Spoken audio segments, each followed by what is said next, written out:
আসসালামু আলাইকুম ওয়া রাহমাতুল্লাহি ওয়া বারাকাতুহু।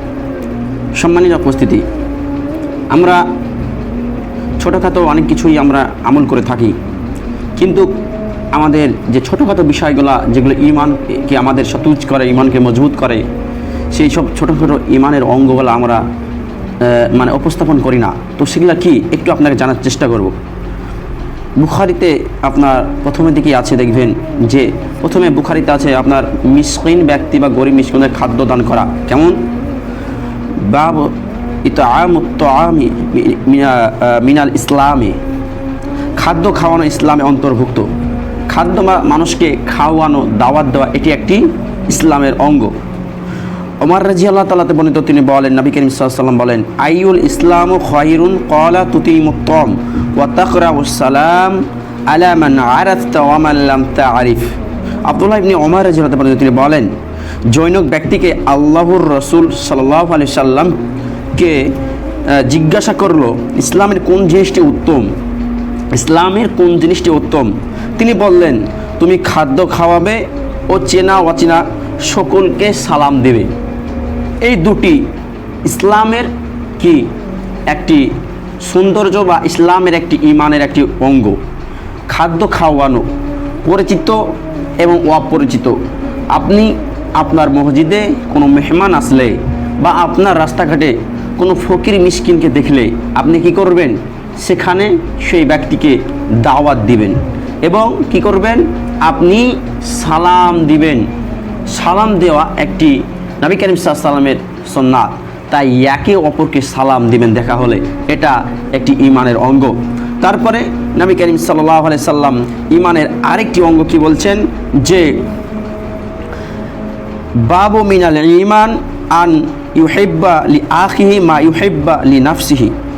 নিজের জন্য যা পছন্দ করা হয় সেটা অন্য ভাইয়ের জন্য পছন্দ করো। ইমানের এটি অংশ, এটি ইমানের অংশ। আপনি নিজের জন্য যেটা পছন্দ করলেন, আপনার অন্য ভাইয়ের জন্য সেটা আপনাকে পছন্দ করতে হবে। এটি একটি ইমানের অংশ। এই ব্যাপারে আনাস রাদিয়াল্লাহু থেকে বর্ণিত, তিনি বলেন, নবী করিম সাল্লাল্লাহু আলাইহি সাল্লাম আন্না নবী সাল্লাল্লাহু আলাইহি সাল্লাম ক্বালা লা তুমিনু আহাদাকুম হাত্তা ইউহিব্বা লি আখিহি মা ইউহিব্বা লি নাফসিহি।